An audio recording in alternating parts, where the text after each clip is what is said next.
the women on this stage, I have followed their careers for years, and I could just not be more honored to be with all three of them. And I'm going to kind of go through a little bit of what they've done, but trust me, this is just a little bit of what these women have accomplished. Mary Parent, who's in the center, she is, now chairman of worldwide production at Legendary. And in her executive career, she has worked at Universal, MGM, and involved in films that have amassed $22 billion at the global box office. Like, an extraordinary feat. Most recently, she's produced Dune and Dune 2.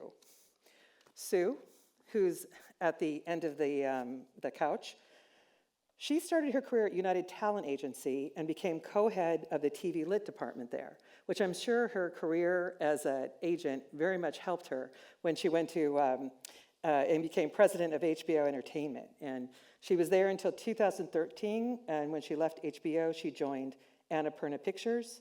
Most recently, she's got an amazing movie out called Night Bitch, which I want to hear more about. So thank you for being here. And Lucy is a two-time Academy Award winner. And she seems to have had every job in Hollywood. I was doing some research last night. I'm not a two. Oh. I'm not. I've upgraded you. Hopefully. Yes, my apologies on that. Some of our movies have. Yes, rather the movies, like, forgive me, the movies that you worked on, you're right, had won Academy Awards, so my apology on that, but I just thought, again, I'd upgrade you because you're so great. But she has done everything in her career, from reading scripts to producing Hollywood's biggest movies, and currently, the next movie she has coming out is Gladiator 2, which I'm super, super excited about. So let's give a hand to the amazing talent on stage. Awards for all. But Lucy, I'm going to start with you, because in a Frontline interview you gave in 2001, you were asked if it was harder to nurture a good film compared to earlier films, and this, earlier eras. And this was your response. You said, the people you're having to convince now are less apt to have an aptitude for actually loving a movie. And it was really about the numbers. So my question is, has anything changed since then? Because it still feels a little bit like it's about the numbers. It feels worse, I'm sorry to say. No, how so? What year was that? 2001. Yikes. Yeah, it's become much more data-driven. The movie studios used to be run by people who liked movies, and it made a difference if your movie was good or bad, how the company did. It's since become much more a mathematical formula of trying to predict what was popular 2 years before, so you can copy that. Sorry to be rude about it, but it is not run by people. The owners of the company don't care. It doesn't affect the bottom line. She can make Dune, and it won't make a fortune, and it won't make a difference to the companies. So there isn't the same cause and effect. And when I worked at Warner Brothers, which I did for 14 happy years, Steve Ross, who was head of Warner Communication at the time, would call you personally if your movie didn't do as well as you hoped on Monday morning, because that's when you'd get the faxes on Friday night, and by Monday you were up or you were down, and say, don't worry, you're great, the next one will do better. That was from the head guy. Wow. So, yeah, it's changed. And what's the message now? Like, what's that call look like No now? call. No call. No call. Yeah, Nothing. I think no call. I mean, maybe, Mary or Sue, you can kind of there seems to be a weird conflict right now in movie making, because on the one hand, people criticize franchises, and I mean, not Dune, obviously, but criticize, movies as not being as original as they should be. But when someone is super original, like look at, Megalopolis, that just come out, in Francis Ford Coppola, or Kevin Costner with his new movie, people tend to criticize them saying, but it's not good enough. So what's the conflict there? If you're too creative, people aren't that interested. But then... Yeah, I mean, I think, to Lucy's point, is this on? Can you guys hear? Yeah. Okay, Yeah. good. Look, the creative and financial have always been inextricably linked, but now the stakes are so high. And to your point about originals, the environment is, incredibly fear-based right now. And, marketing costs have gone up. And so I think that people feel sometimes that there's, less risk-taking. But at the same time, I think we've also forgotten what made Hollywood great to begin with. And I joke and I say, where are the films that we're going to remake in 20 years? And I think if you're, a young creator coming up in this business, and you want to start writing and working right away, it's, you look at what's getting made and you think, okay, well, gosh, maybe I shouldn't, write an original. And, when they work, they're incredible, and I think it's that, what is the premise of it? And people like to say that originals are risky, but, some of our biggest films have been originals. So I think it's a shame that, Hollywood tends to put things in boxes, and if it were easy to just put things in boxes and you know exactly what will or won't work, it doesn't work that way, So I think you have to really understand what's at the essence of something, whether it's original or not. That's always a challenge. I know you look at things similarly, Yeah. What's at the core of something, And you also, I think, have to look at the trajectory of filmmakers, because if we look at the indie market, right, or the independent movie business, you see these brave voices, ambitious swings, people that are really saying something. Those movies, get an audience at Sundance or South by or Telluride, and people come to them and it's, oh, look at this person, they're so incredibly talented. But then you read that the next movie that they're making is in a Marvel universe. Or that has happened to, I say that's happened, like it's a terrible thing. They go from making a movie at $5 million to making a movie at 50 or more. So of course that's not terrible, but it doesn't encourage original ideas. And that's part of the challenge, I think, too, is how do we get people to bet on original material? But doesn't it kind of celebrate in some ways the facile nature of that filmmaker, that he or she can go between, different projects? Because it's really about the storytelling, right? It's true, except that the brand stands in front of the quality of filmmaking sometimes.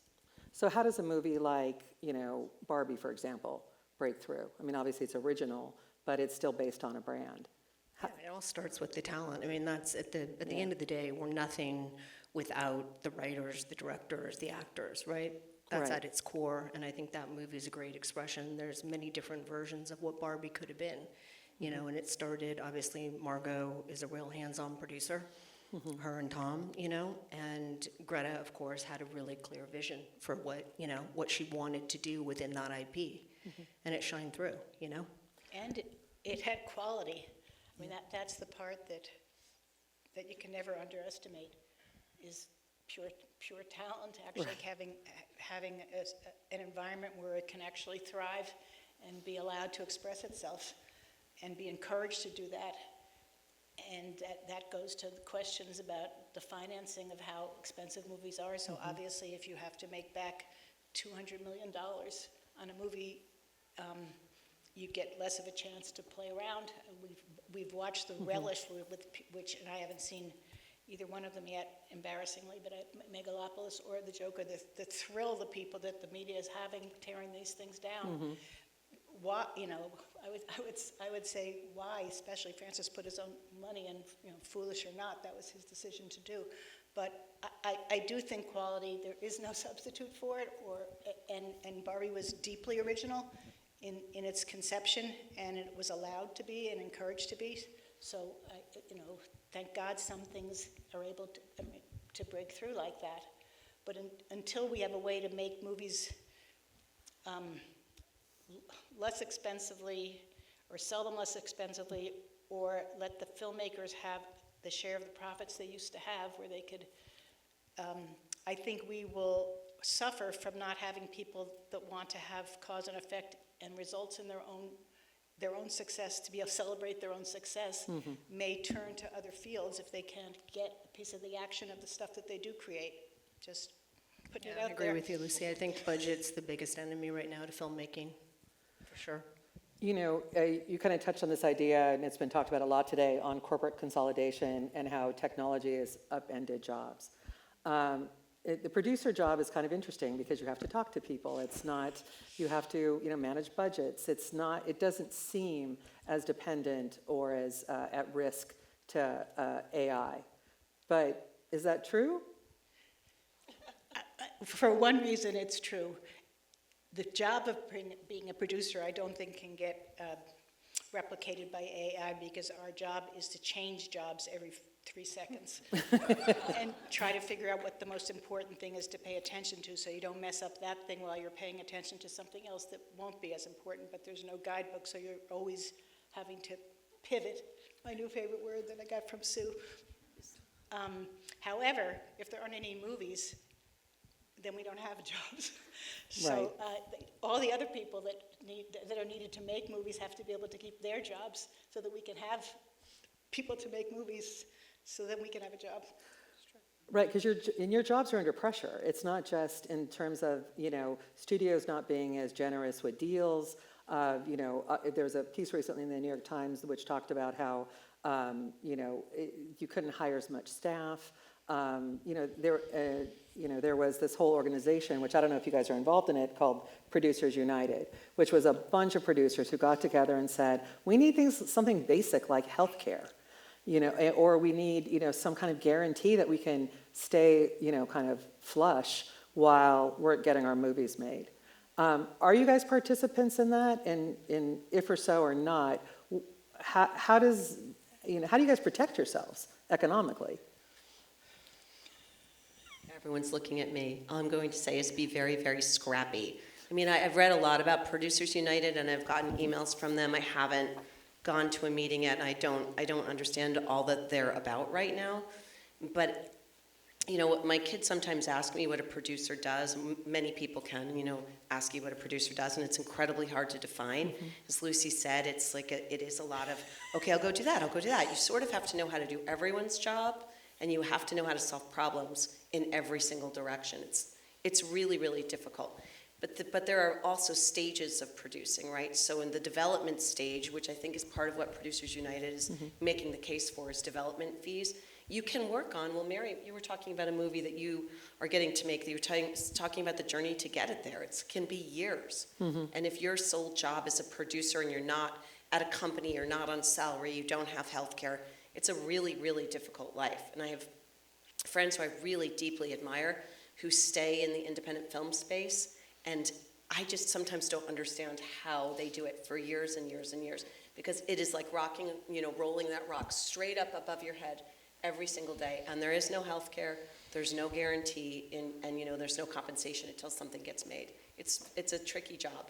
You would think your jobs would become even more important now, because there's so much chaos at the studios, and that they would need seasoned people to help them manage, but that doesn't even seem to be the case. I actually think that's true. I Okay. think there is a silver lining in that it's incredibly hard. It's incredibly hard to get anything made, but I think if people, I think studios look and say, okay, how can we find people who are going to make the commitment, are going to make something quality, they're going to pay attention to the creative and the financial. And I think if you can, make things that are quality, to your point, Lucy, and make them responsible, I think that you get to work again. I think right now the runaway trains and things like that can happen sometimes. It's just, it's the margins are too thin, But I think for the people who are really delivering, there's work. But it's very difficult for other people. And I too have gotten the emails. I'm a PGA member, but I think it's great what they're doing on the insurance front. We've added that, into some of our budgets. I think it's important because even if you get one movie made, trying to sustain, let alone how you get into the business as a producer now, it's very difficult. Have any of you passed on movies because you just thought, that's going to be 10 years and I've got to pay for my college education for my kids, or, I'm taking care of my parents? I've only recently learned that lesson. This is why it's important to have young people always with you at your company. No, as your friend? No, because they still have the first time, my first big studio job was at Fox, and I was called up my first week to have it into a meeting where they said, what do you think about going to Mike Nichols for 9 to 5? And I thought, they really don't need my answer for that. They know the answer, they're just trying to include me, which was Right. a really nice thing, but what I realized later as I got older is I was still enthusiastic about everything because I hadn't had a million failures yet and I hadn't seen how hard it was to get anything done. So having the voice of somebody newer is going to be less worried about we know the pitfalls. And so, yes, I think now I sometimes say, I don't want to be still carrying this thing around for 15 years. I spent 10 years, because Carol Ballard wrote 4 great pages of The Secret Garden, one of my favorite books. I was at Zoetrope. I literally lived on those 4 pages. I never got one more page out of them. After 10 years, I said, Carol, I love you. You're a great genius. I love Black Stallion. Or, I can't do it anymore. I can't do it Right. anymore. But I forget the question.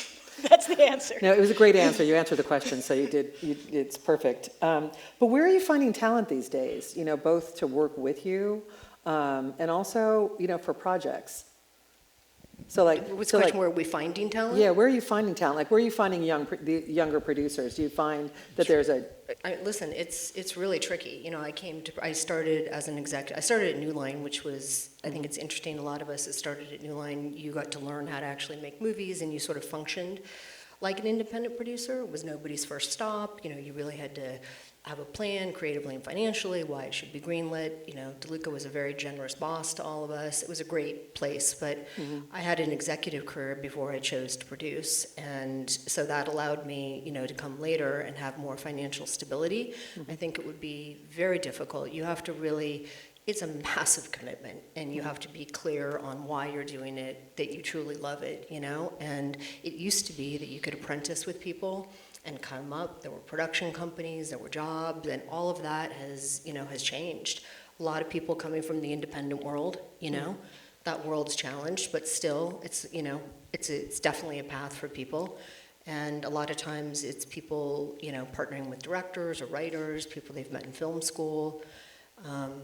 It's really, really, really, really tough. But the good news is everybody needs movies, everybody needs great material, and if you've got something, when there's a will, there's a way, and that's part of being a producer. You have to be a dog with a bone. You have to be. so Sue, what did you learn at HBO that helped you become a producer, a successful producer later?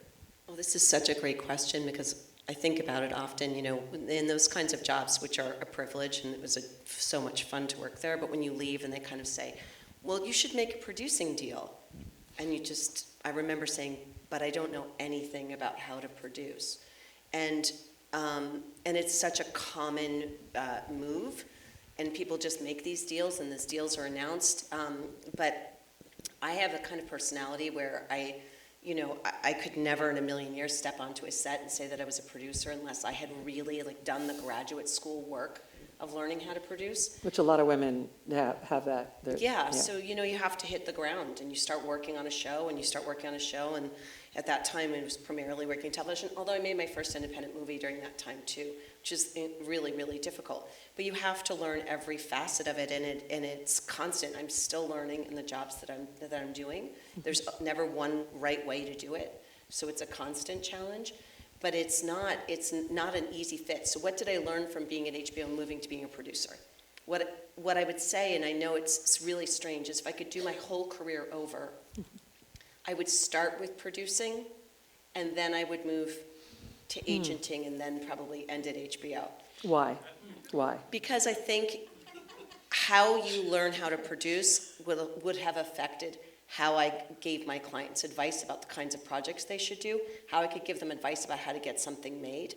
Additionally, when you're at a job like HBO and you're looking at a script, you need to be, some of it is just creative and emotional and how you're responding to material, but some of it is also a little bit, here's where the budget is, here's where we need to get it to. Anyone who's in those jobs, at a buyer job, needs to be able to look at a budget and understand it, and understand how to work in, work alongside the creator, alongside the director, alongside the line producer to get that number so that you're getting as much as you can on the screen. And until you've worked in production, you can know it, but you can't really know it. Right. Because you don't have enough of the skills. And of course, that's not the trajectory of people's careers. That's not how it goes. But of all of the jobs that I've been lucky to have, the one I've learned the most, and I still am, is producing. Lucy, do you have any thoughts on that as well? Like what starting in corporate and kind of Yeah. moving into producing? What's the one piece of advice you would give to a new producer saying, well, I learned this back at, X company, Warner? Well, I think that the good part, there were many good parts. I was a studio executive for the bulk of my career, for like 25 years in 4 or 5 different studios, so I had a lot of experience on that side. You have a much more volume of stuff that comes across your desk, and I was lucky enough to sort of be sort of a semi-executive producer on just the projects that I wanted to work on. I turned down being head of production because I didn't want to have to do a slate. I wanted to work specifically on projects.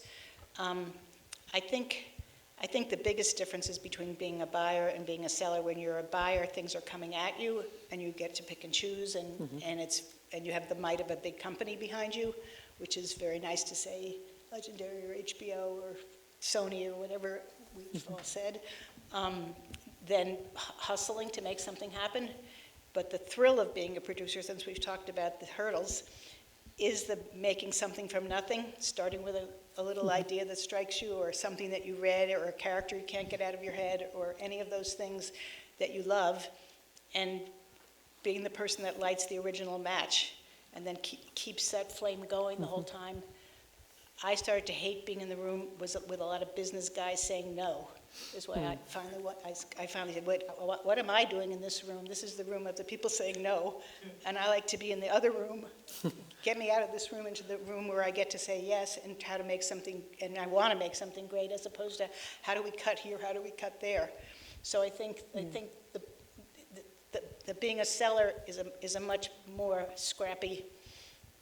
You have to be an entrepreneur a little bit to do it. The scrappy I word get has come told up, no way more than come up yes. twice. Yeah. Wait, say it again, Mary? No, I just said to Lucy's point, you have to, I don't think you can ever give up, but you have to listen to the feedback, Some of the most successful things I've been involved in have taken an extremely long time, and everyone's passed on. And you have to look at yourself in the mirror and say, okay, why are they passing? You have to try to be objective, which is difficult. You have to try to find the pivot to it, and ultimately, you have to push through, and then you have to be more right than wrong, Right. But right. at any given time, something's a moth before it's a butterfly. And you see a lot of people panicking and abandoning ship, and it's that sort of, you note as a producer, it's like you have to stay calm, you have to stay on track, you have to, keep everybody doing their best work, even when it feels like you're in that heavy moth phase, and it's true. Everything is a moth, just about. Very few Yes. things that I've been involved in, haven't just pop out and it's like immediately the butterfly, It's a Yeah. process, to get there, and definitely can't abandon ship, and I see a lot of people being afraid or trying to sort of cover their butts and not continuing to fight the fight while at the same time listening. I mean, it's true, I want to talk a little bit about streaming, because it obviously impacts everything that, and that's really the debate going on, has been going on for the past couple of years. And in particular, in 2020, Legendary got in a spat with Warner Media about, Dune. And in an article in Variety, Denis Villeneuve wrote or said, this is his words, quote, "I strongly believe the future of cinema will be on the big screen, no matter what any Wall Street dilettante says." Now, studios have kind of backed off of the push of putting, movies just onto streaming, except you could look at the recent film Wolves with George Clooney and Brad Pitt and say, what's up with that? Because it was a very last minute, or seemed like a late decision. How do you as producers try to keep the Wall Street dilettantes at bay? There's like 2 questions in there. A lot of questions. First, do we want to talk about streaming? Related to theatrical, streaming. or- Related to streaming. I mean, like, Lead with when they streaming. come Yeah, up to you and they listen, say, hey, we're going to There's stream it now. a series of films that I produced, Enola Holmes, and it was a film that we initially, Millie Bobby Brown bought me the books, wanted to be, mentored as a producer. We made the film and the pandemic hit, and so we ended up selling it to Netflix, and then, they needed to greenlight the second one. We're hopeful that we'll make a third one, so I sit in a position of needing somebody, to greenlight in purely producerial fashion. I think that we waited quite a long time on Godzilla vs. Kong, and I had been producing those movies for 10 years, well before I came to Legendary, and on Dune I sold it before I actually arrived at the company as well, and we sat on both of those films thinking that we'd come out the other side of it. And listen, it's past history. Warner's has been a great partner, so it's sort of in the past. But I think we know that when something connects, theatrically, it gets in the culture in ways that it just can't, Right, if it's just on a small screen. Although maybe in the past for you, I think it's still something that people are talking about, though. It's not like, maybe you haven't had to make that decision, but I know other people have had studio executives come to them and say, oh, we're going to switch, we're just not going to we're going to give you a week, which is what happened, I think, with Wolves, in particular. But Sue, do you have a thought Well, on no, that? I mean, I think that it sometimes has to do, I'm looking at both of them, and they've had such incredible careers. And the movies that we're talking about on the panel, the latest movies for them, are movies that are meant to be seen Yeah. on big screens. I mean, Dune is meant to be seen in this incredible environment. Same with Gladiator, too. Yeah. Which I can't wait to see either one of them, but I don't want to see them at home. Right. So sometimes if you want to pick something, you have something to say and it can be said in sort of a smaller screen or a more intimate space. I'd rather have someone see that movie than not. I don't, then it's just pittered around. But I think one of the other challenges of streaming with original movies is their marketing strategy. And I think I find that tricky. There's a lot of places that only believe in like interface marketing, on platform marketing, versus kind of the old-fashioned marketing that I love, like driving down Sunset and going, oh, that's when that movie's coming out. That's Right. just not where the spend has been in the past 8 to 10 years. It's been, well, they'll find it on the platform. I find that frustrating, and I always feel for the filmmakers and the producers involved in those projects. I always wondered when I would drive down Sunset, how many of those billboards were meant really for the talent? A lot. A lot. Yeah. Ryan Murphy.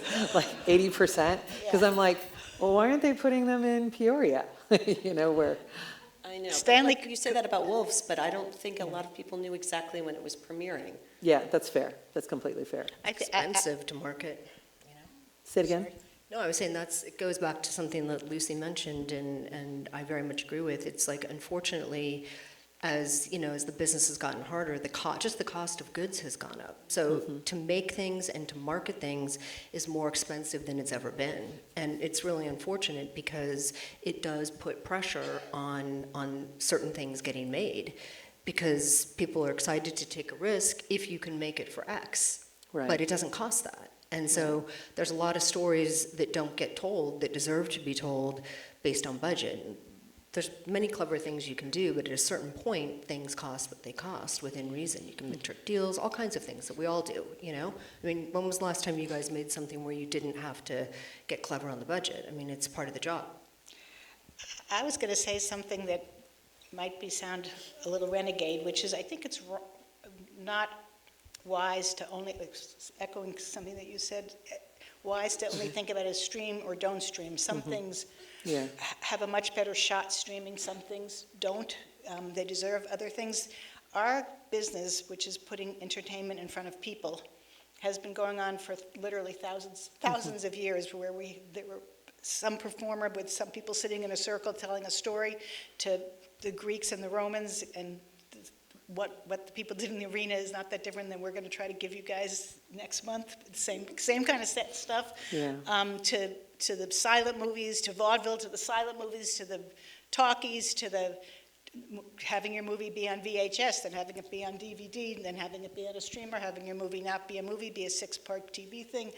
There's a lot of formats, and we've been, our business has been conniving and smart and flexible about having different formats. I think where the big mistake came was suddenly is everything has to be streamed, and that was an overcorrection of something that goes back to the financing model, which is that the doubles and triples for movies that used to have a chance to platform, more of a chance to platform and grow and have word of mouth because Rotten Tomatoes or because social media kills something so fast, it's very hard for things to have a chance to actually grow and flourish, particularly if they're new and different.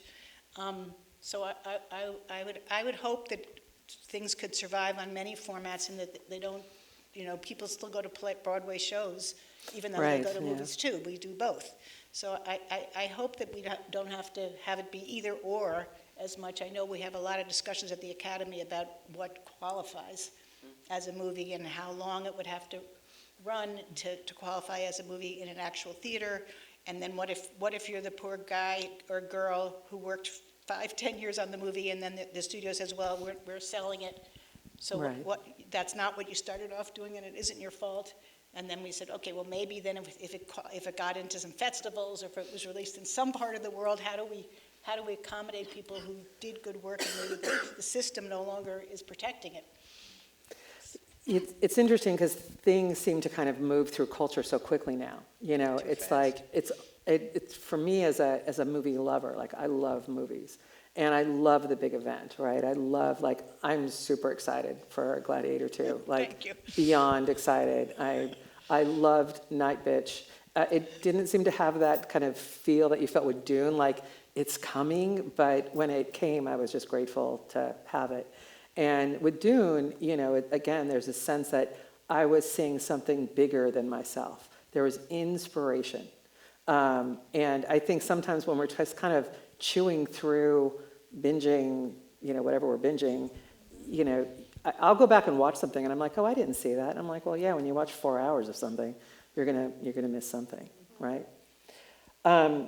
So as I was getting ready for this panel, I was thinking, obviously, about all of you, and then thinking about all the extraordinary women I know who are producers. Nina Jacobson, Kathleen Kennedy, Shonda Rhimes, Margot Robbie, who's done, did great producing on Barbie. And I thought to myself, wow, there's so many cool women who are doing this.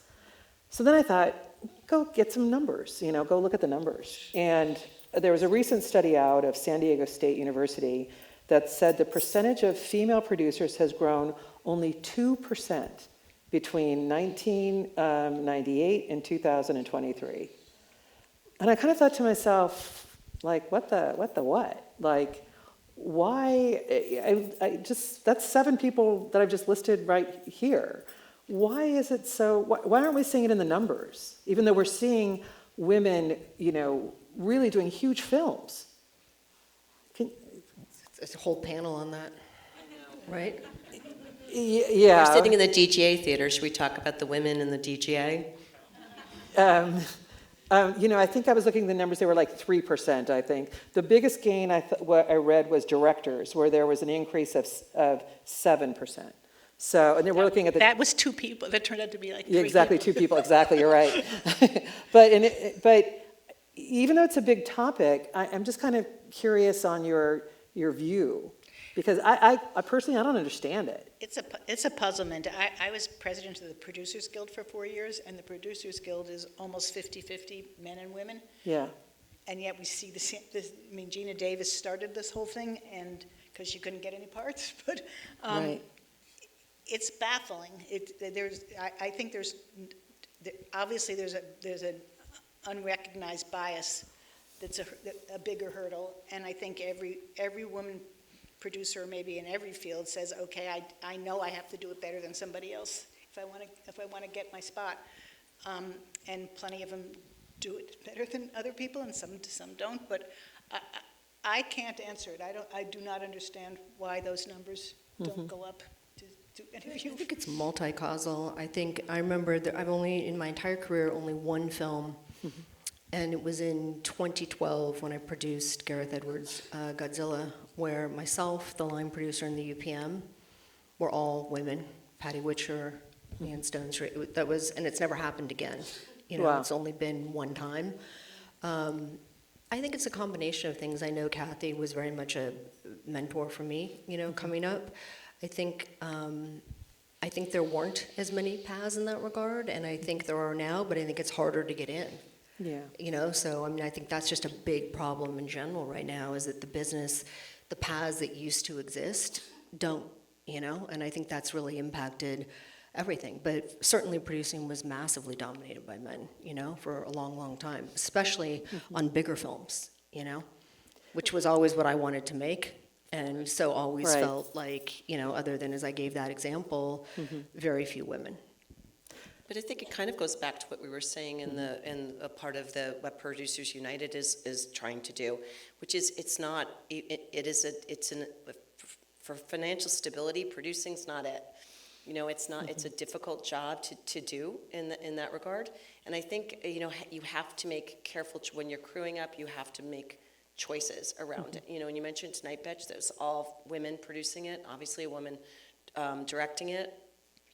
But you have to make those very, very careful choices, and it's very difficult to do. Not particularly on that movie, but in other situations it can be. And mentorship, as you mentioned, Kathy, mentorship is everything. That for all of us sitting on this couch, it is the number one thing that we can do if we want to move those numbers, is mentor young women.